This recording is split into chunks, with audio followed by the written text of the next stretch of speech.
Recording live in the lucky number 7 lounge, this is Dine, Drink Vegas, the podcast by and for everybody stuck at home, but wishing they were in the land of neon lights and bad decisions. I'm your host, John, aka the Baller on a Budget, and you have stumbled across episode number 59, Oh No, OYO, where we're going to bring you some Las Vegas news that is not all good for certain hotels and casinos, and dive into our drink of the day. But before we can do any of those things, of course, we must bring out the founder of Dine, Drink Travel and Dine, Drink Vegas himself. Yes, I am speaking of the high roller, formerly of the High Plains, the leader in the luxury lounge, the king of comps, the Alabama Slammer, the man who is always waiting on that limo to take him away to his next luxury resort destination. I mean, Bill. Good evening, Bill. How are you tonight? I am good because that luxury resort destination is never the OYO. How are you, John? I have had myself a very long day at work, which is now being fixed by some adult beverages. I am finishing my first one. I revisited last week's cocktail, which you did not like. So last week Correct. we did the spaghetti drink, which is basically light beer and Aperol. I got to say it pairs nicely with really cheap takeout pizza, but wasn't your thing. But this week is a bit of a redemption because you hated last week's drink and you have fallen in love with Amaro Nonino. I found a cocktail just for you. This isn't our invention. This is an actual cocktail that exists out in the wild called the Busted Pipe. This is as simple as it gets because I know you love a simple cocktail. Equal parts of the Amaro and the bourbon of your choice. The complicated way to do this is stir that in your cocktail, stir with ice, strain off of that ice onto a big ice cube in your favorite old-fashioned glass. Of course, you could also just build it on your one big ice cube in your glass and not dirty up your stir glass. Garnish that with a lemon twist and or a Luxardo cherry. So, Bill, why don't you tell everybody what bourbon you went with and any other choices you made? So I went with the Woodford Reserve here, which I think is nice. And also, listeners, we are recording this on a Tuesday, specifically Tuesday, October the 21st. John posted this drink to the run sheet last week on, I don't know, Thursday or Friday, and I've experimented with this drink a few different times. So I made two modifications, one of which I enjoy, one of which I do not. The first is with the Luxardo cherry. When I made the drink tonight, I put in a little bit extra of the cherry syrup to make the drink sweeter. And the second is that I put in a couple of dashes of orange bitters. Putting in the extra syrup was a mistake. That makes this drink sweeter than I prefer, and I should not have done that, right? Like I was wrong. However, just a dash of orange bitters, and John, when I say a dash, I mean like a Bill-sized dash, not a John-sized dash of orange bitters. But a dash of orange bitters absolutely made that better. So, John, tell the listeners how you made the drink. So I made this, and I am literally tasting it for the first time. I made this exactly to spec. So I do have some lemon peel in here. I do have my cherries, and I do have equal parts. My bourbon is Maker's Mark cask strength. So this is 110 proof. It's a big boy. And this is a nice cocktail. I will say that I do enjoy this. I'm with you. I don't think I would want this any sweeter. I will say that me being me, I'm probably going to add some of my friend Angostura just because that's how I roll. But this is lovely as it is. I will tell you what it reminds me a little bit of. Sometimes when I make an old fashioned, instead of simple syrup, I'll add about a bar spoon or two of Benedictine. This reminds me of my Benedictine old fashioned, but less sweet. And I don't think the sweetness would work here, but it does with the Benedictine, which is a weird thing to say. But yeah, overall, this is a pretty nice drink. This feels like more of a you drink than a me drink. Although, and you saw, we only give you listeners the audio, but Bill can see the video. That was a Bill dash of Ango. I did not do my thing. Yeah, I much prefer this with a little bit of bitters. It really So, does. It really does liven it up. It does make the bitterness more pronounced. so talk to me about your choice for Angostura bitters, because me putting in the orange bitters, that little twist of citrus, particularly on top of the Amaro, I thought was particularly nice. Oh, tell me a little bit more about the Angostura bitters and how that worked out. Well, the Angostura, you do get that lift of Christmas spices, which the Amaro Nonino, like Amaros are bitter things, but it's more of an herbal and floral bitterness, and you don't get those baking spices. It's a different flavor profile.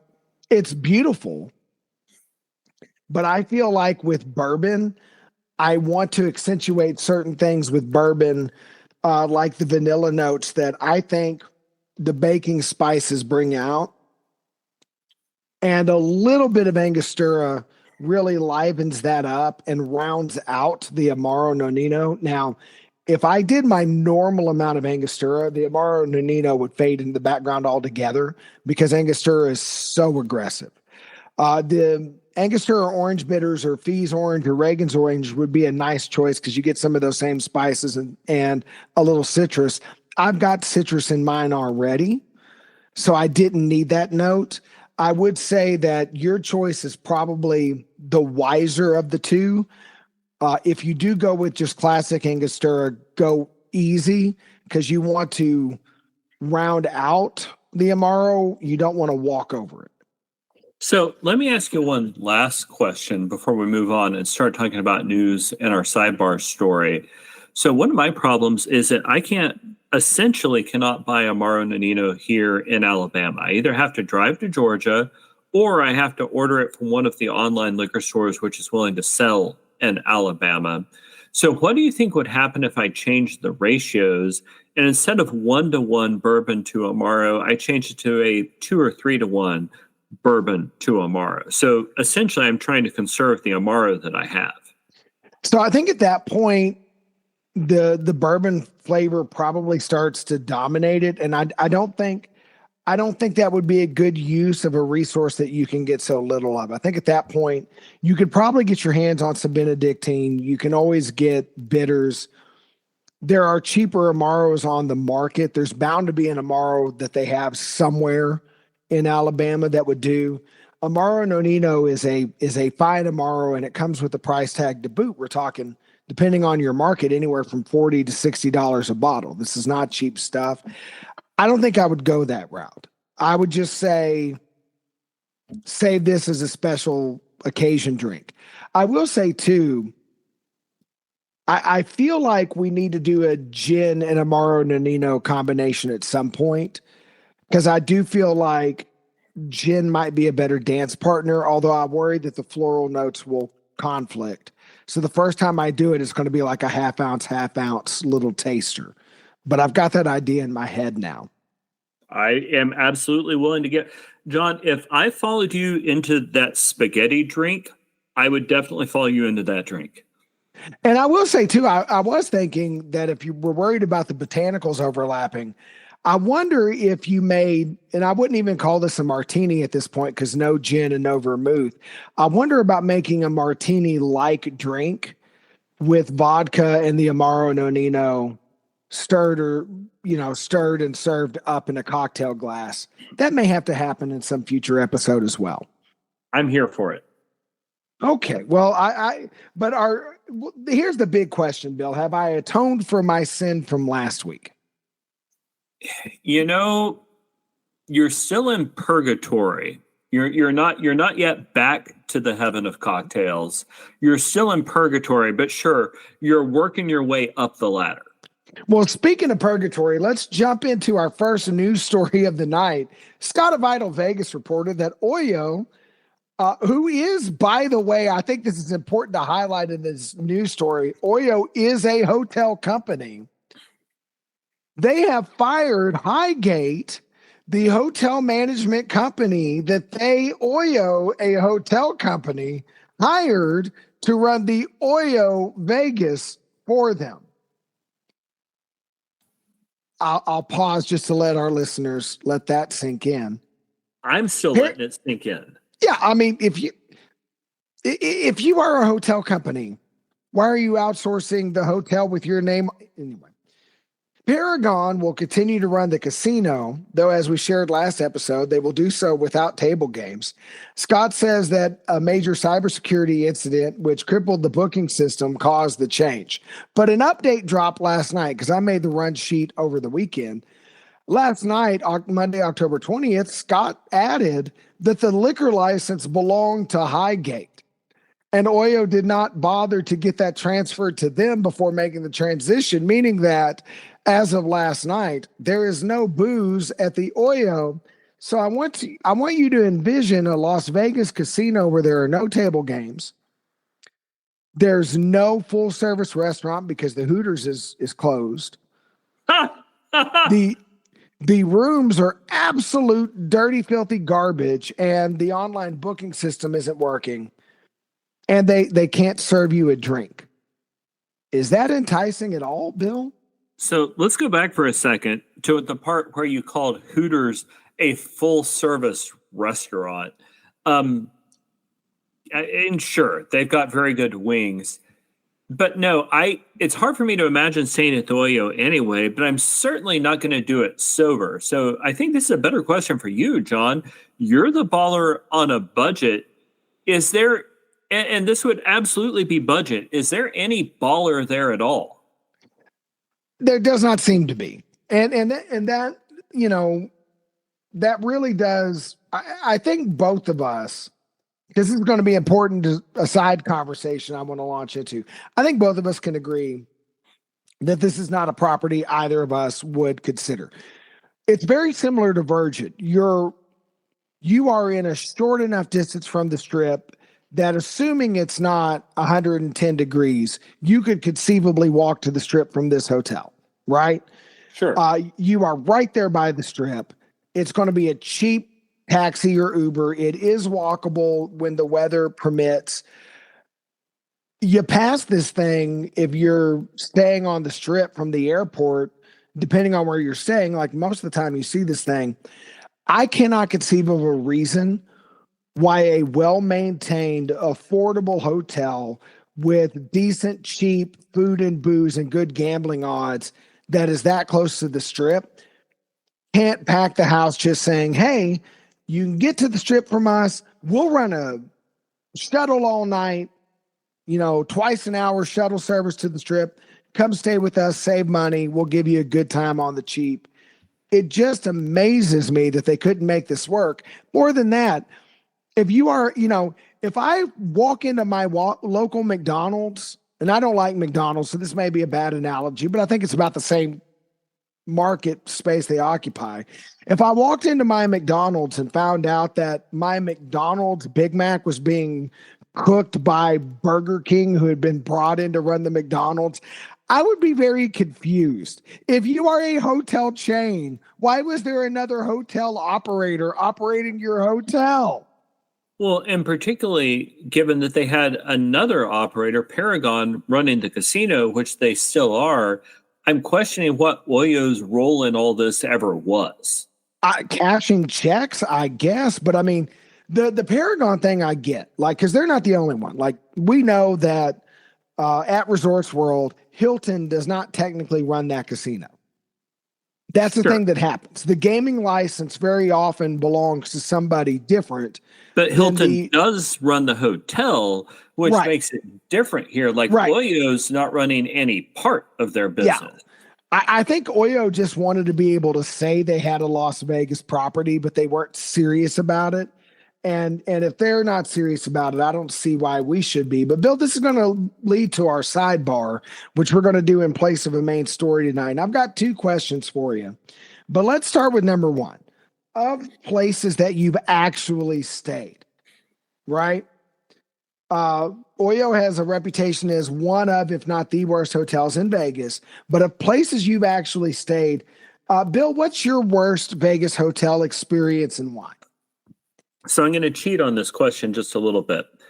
And I'm not going to tell you about a place I've actually stayed, because in terms of places where I have actually slept the night, I don't think there's any place where I wouldn't stay there under any circumstances. There are absolutely some places I am probably not going back to, but I can't think of any place where I'm just like, oh, hell no.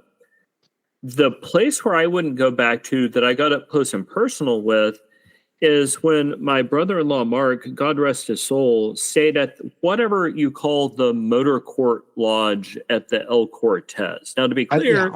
I'm not talking about the whole El Cortez, which is not a great hotel, but you know what? There's a price you could pay me to stay there. But that Motor Court, like once you step past the various challenges you have to step past to get back to your old ratty, nasty room, absolutely not. I think that is one of the least favorite videos I've ever shot for the Dine Drink Vegas YouTube channel was when I went in there to shoot Mark's room. But it was bad, dude. Did you ever it was go back awful. there to the Motor Court? Yeah. I went back there twice. I saw the room twice.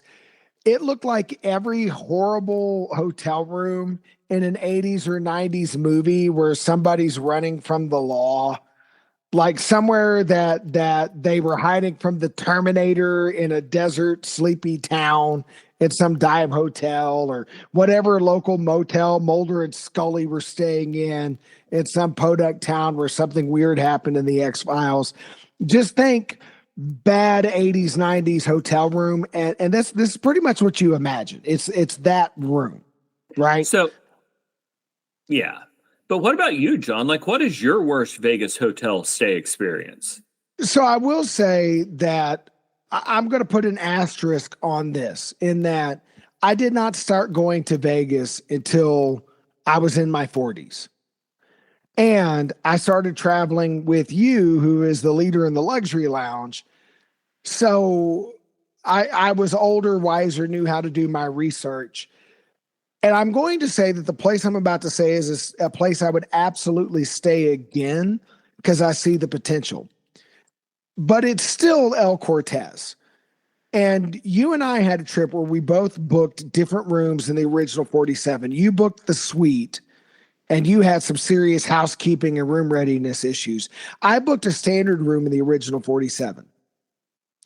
On the looks alone, I think the original 47 rooms at the El Cortez represent the epitome of baller on a budget. The color scheme is gorgeous. The furniture is neat. It's a throwback to that 1947 era. It captures that vintage feel to it. The bedding was super comfortable. My room was spotlessly clean. My problem is that the room promises things like a working fridge and a working coffee maker, which are things I covet and value in Vegas. And not only did my appliances not work, they didn't so much as offer me like a $5 drink credit. We're sorry it doesn't work. Go have a Miller Lite on us. When I say that the hotel staff did not care at all that amenities I paid for were not functional, I mean, they did not care at all. And I got a problem at this stage of my life staying somewhere that won't at least pretend to care. Like you and I have had some bad customer service moments. At least people pretend to care and then give you excuses why they can't do anything about your problem. We're sorry, sir, but the response from the hotel desk that I got at El Cortez about my coffee maker and my fridge, oh yeah, that's bad. I guess we'll have to tell maintenance. Yeah, that is not a Right? hotel staff which is empowered to fix problems. Yeah, or seem to care about it. So I do have a bone to pick with that, but I will put the caveat: if I knew that El Cortez was going to have working things in my room, or at least would, and I don't demand a lot. I'm not a Karen. I don't need a full refund. But hey, you can't get coffee in your room? Let us give you a voucher to get coffee from our coffee stand for the 2 mornings you're here. Oh, you can't put anything in your fridge? Go to Ike's and have 1 free beer. Like they could have fixed me with a beer and 2 cups of coffee, right? I wasn't asking for a lot, right? What I got was, yeah, we'll have to tell maintenance. And I followed that up with, will that be fixed during my stay? And the response was, Probably not. Wow. And again, not even so much of, I'm sorry that happened. Unfortunately, there's nothing I could do for you. We will alert maintenance, but they may not get to it during your stay. If they had just said the same thing professionally, I wouldn't be mad, right? I still would have gotten the same result. But if they had just stated it professionally, they just gave 0 Fs. And it wasn't just that worker. The manager was standing behind her, didn't care. So I will say that was very disappointing, and it made it my worst stay. But I will say that is a first world problem. And if that's the worst thing that's ever happened in a hotel stay, I've had a good run in Vegas because it really is a pretty room.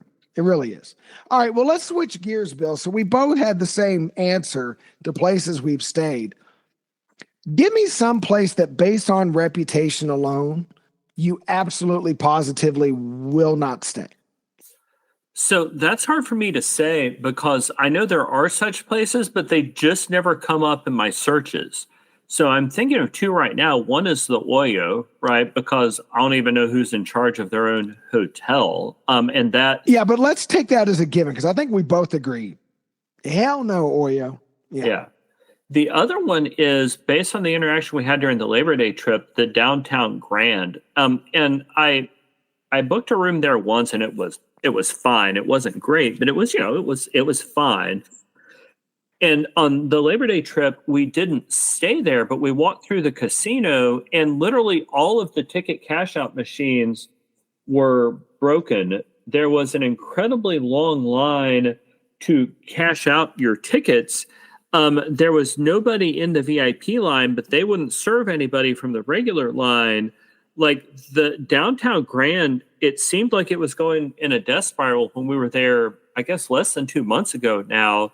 So the OYO, which is the whole topic of this episode, and right at the moment, I wouldn't stay at the downtown Grand. How about you, John? Where would you just not stay? So I'm surprised that this wasn't your answer because we joke about it a lot. Circus. I've seen too many horrible videos about circus where the rooms were filthy, and that is a no for me. Now, but that's for me. That's kind of like saying I wouldn't stay in one of the terrible hotels somewhere in the middle of the jungle because, of course, I wouldn't, because it's not even going to come up in my search results. So sure, right. I wouldn't stay in the circus. But it's just not in my sphere of reality, right? Like in terms of lists of people I wouldn't kiss, I'm sure you're on that list. It's just not one of the options, whichever comes up in my search. Well, yeah, and I get that. I think that's where high roller versus baller on a budget comes in. My economics are such that I keep very close tabs on affordable properties. Now, there's some other hotels that have a bad reputation that if push came to shove, I guess I could stay there. So I'll give you a couple of examples of places you would never stay that I might if there truly were no better option in my budget. I could conceive of staying at Ellis Island or the Best Western at Casino Royale. They are both extremely basic hotels. There's nothing baller about them. But when you get into the reviews on those places, it's not that they're bad places. They're just cheap hotels. And sometimes you just want to be in Vegas and all you can afford is a cheap hotel. And if it's got a relatively reasonably clean room in my budget, and that's all it is, and that's all I can afford, I can conceive of staying in those places. Although fortunately, usually when I travel, there are nicer places within my budget, and I've never had to make that choice. And I think that's why I'm willing to look at a circus because I'm very often looking at a price point lower than you. Circus is a never, because I have yet to see the good review of the Circus. I've seen mixed reviews of other properties. Like Ellis Island's got an Elvis suite. That sounds like fun. It's a tiny 1980s Best Western room, but it's got Elvis crap in there. And you know what? If it was one of those crazy weekends where I wanted to be as close to the strip as I could be, but everything on the strip was $150 and up, and Ellis Island had me on $100 and it's only a couple blocks walk, sure. Now, if something on the strip that I like is available, never mind. So you and I come at this from different angles. But yeah, I think in terms of major tourist areas, the only two I am flatly ruling out, one on the strip is going to be Circus, and then downtown. Yeah, I don't have one I'd rule out downtown. I would try Hotel Apache, for instance. Why not? Sure, I'd give that a shot. That's fine. All right. Well, I think we beat that horse to death. Bill, what else we got on the run sheet? So that story originally came to us from Scott at Vital Vegas. Scott is also saying that Las Vegas is naming a street after magicians, or actually, I don't know what municipality this would be, but one of the municipalities in the Las Vegas Valley is naming a street after magicians and Rio mainstays Penn and Teller. Penn and Teller Court runs alongside the Rio. So, John, you've talked before, that's one of the shows you're interested in seeing, right? Yes, absolutely. Yeah. To stay at least 2 nights at Rio and take advantage of the restaurant in our next story and see Penn and Teller. Yeah, that's on my bucket. I could even get by with 1 night at Rio and doing the other 2 nights of a stay somewhere else. Rio is on my must-do list. It really is. Outstanding. Well, speaking of the Rio, what else do we have from them?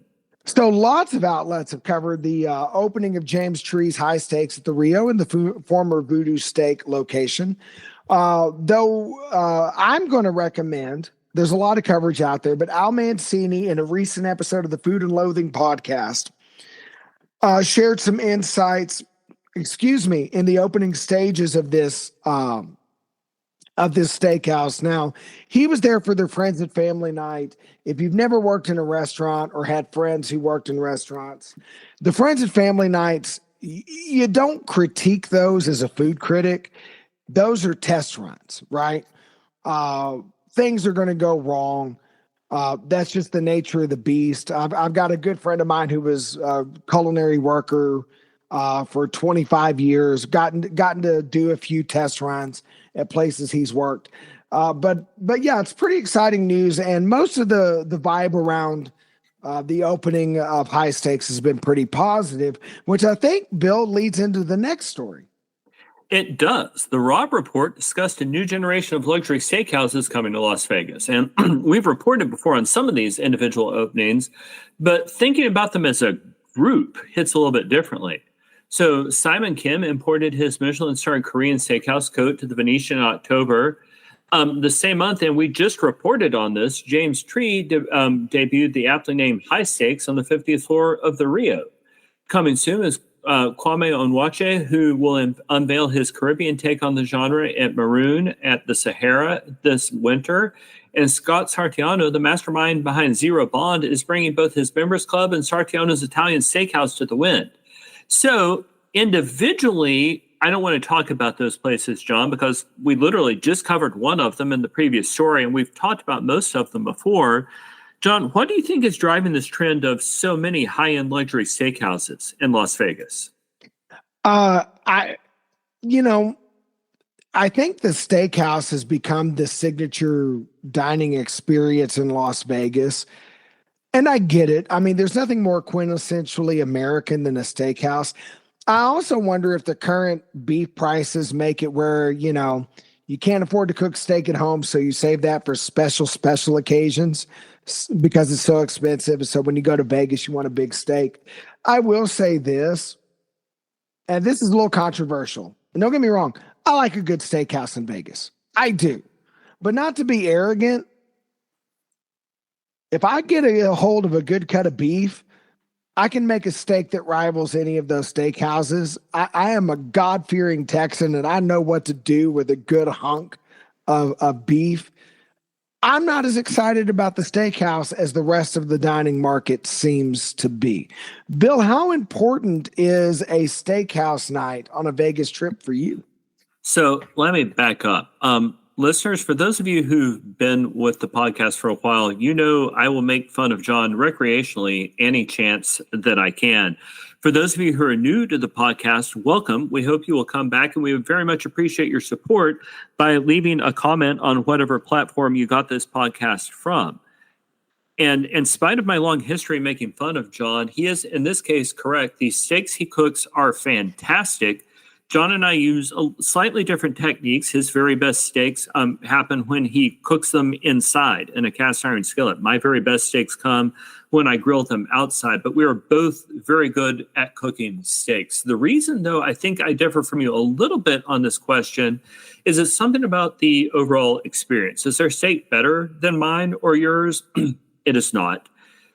But combined with the fact that I can get a high-end bourbon or a nice glass of wine, combined with the fact that they're going to cook some side orders that I wouldn't cook, combined with the fact that everybody at the table can get, a slightly different cut of steak, I just enjoy the ambiance and the whole experience. I don't enjoy it all the time, but for me, a high-end steak is only part of the steakhouse experience. And I think that's fair. And don't get me wrong, I've never said, hell no, Bill, I'm not going to go to a steakhouse. I've had a few trips where I couldn't afford the steakhouse and I wound up eating the French onion soup, but that's a budget problem. I will say for me, I tend to gravitate towards cuisines I can't get in my isolated community in far west Texas. And I value that more than steak. But if I'm with a group that wants a steakhouse, I am more than happy to go to the steakhouse in Vegas. I guess you are right. There is something about the level of service at the steakhouse, the sides, generally the whiskey menu and the bar are good. We certainly did enjoy bourbon steak at the Four Seasons. That was a phenomenal experience. We'd do that again. But again, we sat at the lounge and saved money instead of eating in the main dining room. So there's your baller on a budget tip for the episode. But yeah, I feel you, Bill. There's more than beef. You're right. All right, so moving on, Travel and Leisure reports that the Chelsea penthouses at the top of the Cosmo, which used to only be given to high rollers, will now be bookable to the public. The smallest residence is 2 bedrooms, and they all come with butler services. Oh, high roller of the High Plains, how badly do you want to book one of these? You're not going to believe me, John, but I'm going to give you my honest answer.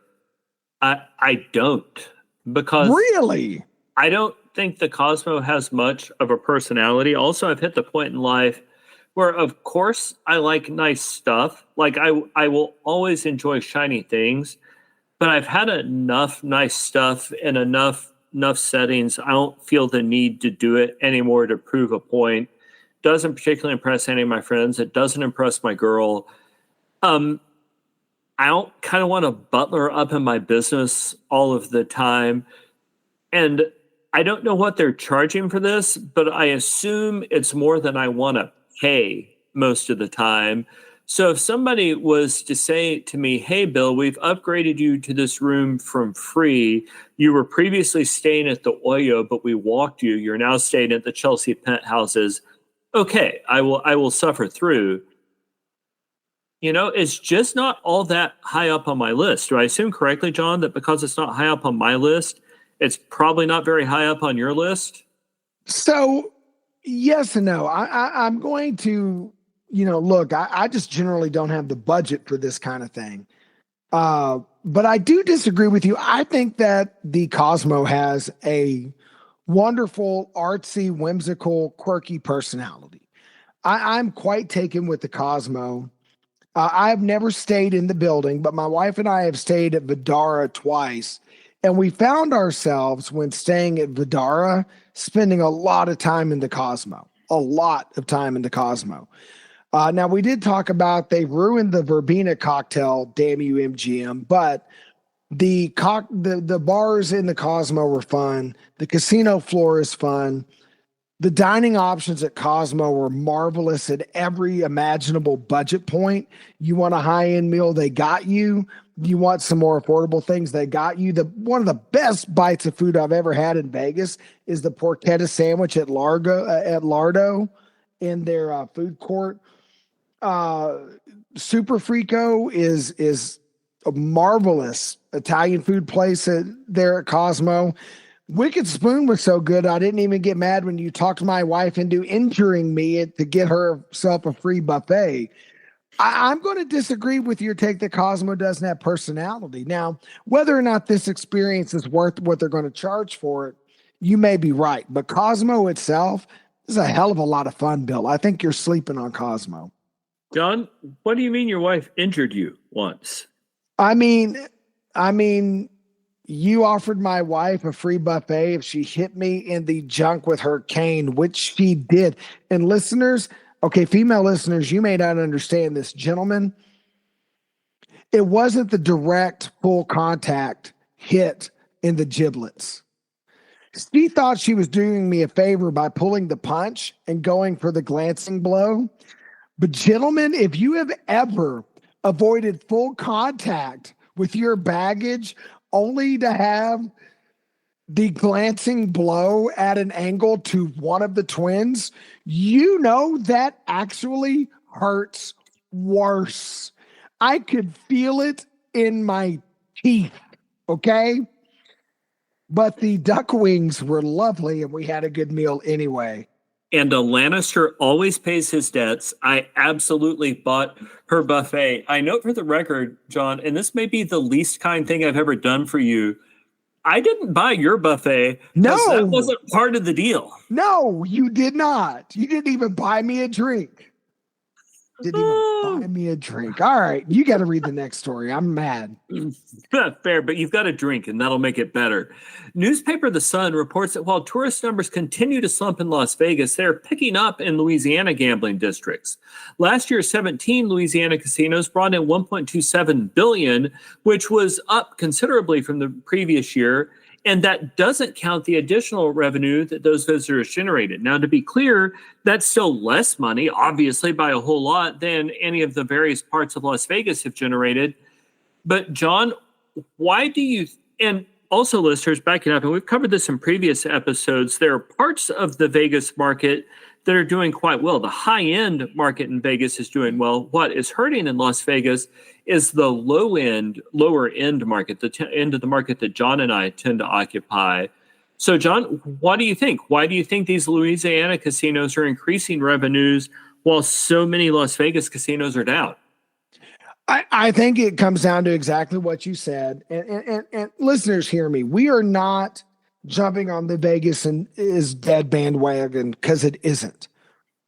That's not honest. Vegas is not dead. It's down. It's not out. But we've covered this before. Vegas does have a problem with their low to mid market customer.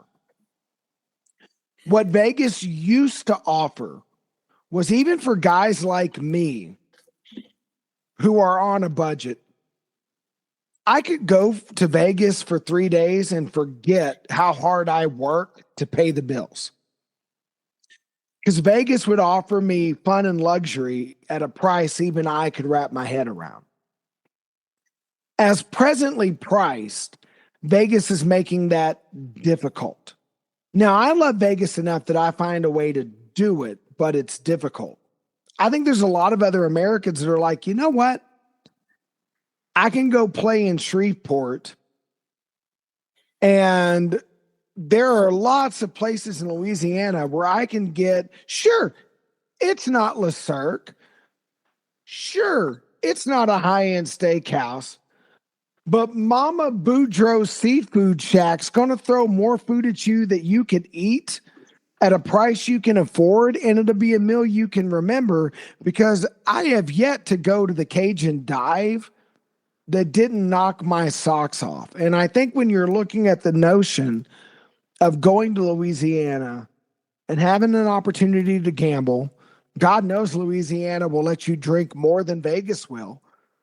Bill, did I tell you about the time my buddy Robert and I stopped in Lafayette, Louisiana, and we went into the Circle K to get a couple of Cokes and a pack of smokes, and we walked out. There were 2 uniformed Lafayette Police Department officers splitting a 6-pack on the hood of their patrol car. That is phenomenal. You didn't tell me about that. You did tell me about the interaction you had once in New Orleans with a police officer mounted on horseback. You know what? Now that I think about it, I had heard that story. Yeah. But you and I, John, have over the years shared many stories about the various times we've been to church and attended an excellent Bible study. Yeah. Well, my point in all of that rant is this. If you are blue collar and you want to go somewhere to gamble, drink, get a good meal, and have a good time at a price you can afford, right now, Louisiana is a better deal than Vegas.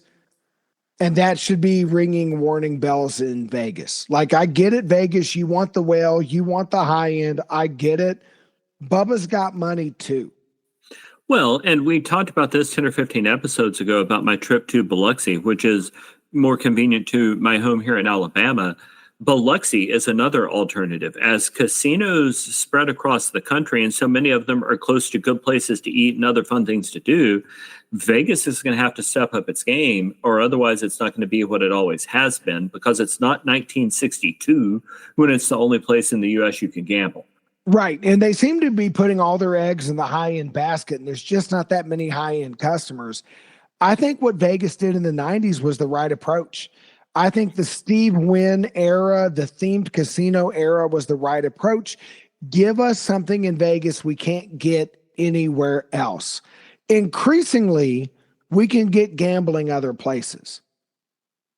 So yep. Vegas has got to give us what nobody else can give us, and they've got to give it to us at a price that the average American can afford. It's not a complicated idea. I get it's hard to do, but they figured this out before. I believe in Vegas they'll figure it out again, but until they do, I think Southern Bubba is going to go to Shreveport instead of Vegas, and I think that's a darn shame because I'd rather be in Vegas. Absolutely. Well, John, you want to give our listeners our last news story of the night? So closing it out tonight, Las Vegas adjacent news. The Street reports that Maverick Gaming, which has casino interest in Northern Nevada, Washington State, and Colorado, has filed for Chapter 11 bankruptcy. This reminds us that casinos can, in fact, lose money and might be a contraindicator to our last story that not every non-Vegas place is succeeding in picking clientele away from Vegas. I think the difference is, though, this means there is a casino operator that, much like OYO, is struggling, not that there was a destination that is struggling. So in Northern Nevada and places like Reno, there are absolutely successful casinos which are generating or relying on something other than the whale coming in from overseas. Mississippi, Louisiana, other stretches are doing well. I don't think that's about Washington State and Colorado and Northern Nevada. I think that's about that one particular operator, which, much like the OYO, just couldn't figure out how to handle their business. Yeah, I think you're probably right about that. Although I will say that if Vegas is paying attention, here's an opportunity to get customers back. Don't screw it up. You know, I think that's fair. I'm not sure I see that going, because probably the person in charge of that response is going to be the one person left in MGM customer service, and we know how bad they are at their jobs. Yeah, no kidding. No kidding. Well, on that note, Bill, why don't you tell our listeners where else they can find more excellent Dine Drink Vegas and Dine Drink Travel content? So, folks, you can find us on YouTube at Dine Drink Vegas, where we give you short and focused videos which help you plan your next trip to Vegas. It's usually 5 or 10 minutes about something like a particular hotel room or a particular restaurant. You can also find us on YouTube at Dine Drink Travel, where we talk a lot about air travel, and we'll soon start a new series on our drinks of the day. But in air travel, we talk about things like the lounges at the Las Vegas airport. You can find me on most social media platforms at Dine Drink Travel, except for Blue Sky, where I'm Dine Drink Bill. But probably our most popular social media platform is X, where I am Dine Drink Travel, and where, John, you are Dine Drink John, where I'm more than happy to talk to you about adult beverages, coffee, Las Vegas, why the Dallas Cowboys are the worst run franchise in history because of Jerry Jones, or any other topic you want to get into. We are so glad that you took the time to listen to this episode. We hope that it was helpful to you. If you did enjoy it, please remember to like us, subscribe, all those good things, and more importantly, if you've got a friend planning a trip to Vegas who could benefit from our sage wisdom, or a mortal enemy that hates listening to old, fat, white Southern guys talk, either way, pass our podcast on along to them. You'll be helping us build an audience so that we can keep bringing you this outstanding, fresh, almost ours, but mostly stolen from other places content that we love to bring you week after week. Thank you so much for listening, and until the next episode, happy travels. Old man looks to turn off recording. Where is the button that says stop recording? There we go.